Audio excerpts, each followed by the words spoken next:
Hello, I'm Karis Evans and welcome to Sign 7 News, bringing you the latest stories from the last week in the sign and wide format print industries. This week, record-breaking building wrap at Bullring, Antalis on how to prepare for the PPT, Epson offers insight on direct-to-garment growth, and Spanish startup recognised in AV Awards. First, wide format print company Embrace Building Wraps has been recognised with a Guinness World Record for the largest ever recorded scaffold banner, which has been installed at the famous Selfridges & Co in Birmingham's Bullring. The wrap has been created using 24 individual banners to cover the building whilst it's cleaned and painted in Selfridges' iconic Yves Klein's blue paint. Next, Antalis has begun preparations for the new plastic packaging tax. The company's strategy is called the 4Rs, which stand for Reduce, Reuse, Recycle and Replace. This has helped Antalis to better prepare for the tax and the costs associated with adjustments. The packaging firm hopes its advice will help other companies get ready for the tax due to take effect from April 2022. Now, even before the pandemic, direct-to-garment printing demand was high. As people moved to shop more online during lockdown, this demand only grew. We spoke to Phil McMullen, UK Sales Manager for Pro Graphics at Epson UK, who told us why this demand is here to stay. So direct-to-garment, or DTG as it's known, has been around for quite a long time. Historically, the products that we use for t-shirt printing, is what we're essentially talking about, is garments that contain mostly cotton. You can have a cotton polyester mix, but typically you're talking about sort of 70% upwards of cotton, whether that's a t-shirt, a tote bag, or anything similar. So historically, those products that were available for printing were a little bit Heath Robinson in that they were a water-based printer, quite often an Epson printer, and then the DTG direct-to-garment inks were then put into those printers.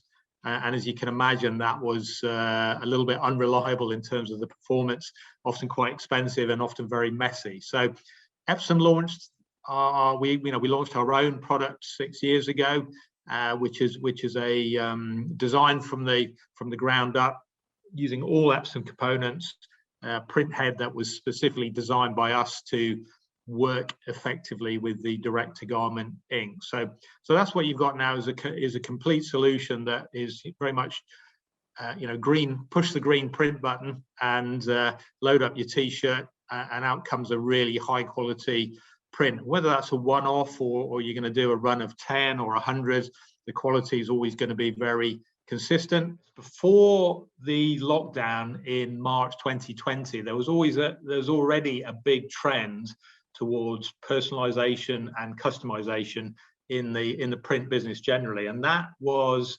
starting to grow in the garment industry and in areas like mug production, for instance, bespoke mug production. So we're talking DTG specifically. Since the first lockdown and the fact that a lot of retailers were shut for long periods of time, we all know that internet sales have been booming.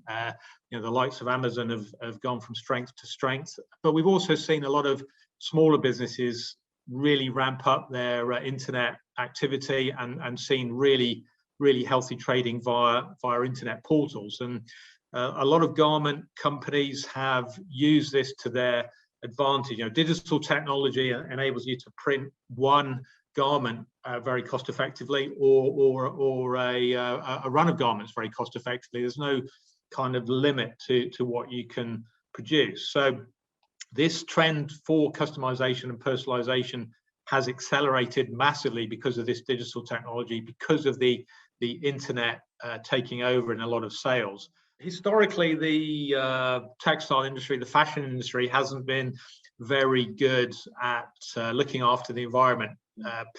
Production has been very much volume based. So if you wanted to produce a t-shirt, for instance, you perhaps print 1,000 t-shirts in China, ship them across to the UK, and then hope that you sell the 1,000 t-shirts, which the chances are you won't. So that product then has to be destroyed or goes into landfill, and it's really not a great way to proceed. So what digital technology has allowed the industry to do is is really just print what they've actually sold. Rather than trying to sell what you've printed, you print what you've already sold, and that means there's no wastage. So that has also helped drive the demand for DTG, because the technology is that much more environmentally friendly. The inks are very safe, and you know, you can wear the products next to your skin with no challenges to human health whatsoever. It's absolutely 100% safe. It's all fully certified. The bigger brands are getting a lot of exposure on social media if they're not taking the environmental situation seriously. So they're looking to make changes. They're demanding their suppliers make changes, and that means print service providers as well. If they want to do business with the bigger brands, they need to massively improve their own performances, and that's where companies like Epson can help in that by providing the right kind of technology that is much more environmentally friendly, simply by just allowing you to produce what you actually need and reducing the wastage massively. So we've had a lot of greenwash over the years. I think, you know, people are very aware that it is quite easy to make statements and then really not follow through. So from my point of view, I'm really positive about the impact of digital technology on our industry. Some of the advances that are being made in chemistry and materials is really pushing us forward. So I think the future, you know, we've got a long way to go, but the future is looking much better, much brighter from an environmental point of view. And finally, digital signage company Ensign TV has been shortlisted in 3 AV award categories. The international ceremony recognises achievements and practices within the audiovisual, events and production industries. The nomination recognises the growth made by the startup in the last 12 months, competing on the global stage in collaboration with brands such as Domino's and Coca-Cola. That's all for this week's Sign 7 News, but for now you can stay up to date with all the news in the industry at signlink.co.uk. View much more video content over on our Sign 7 News YouTube channel, or join in with the conversation on Twitter and LinkedIn. We'll see you next week.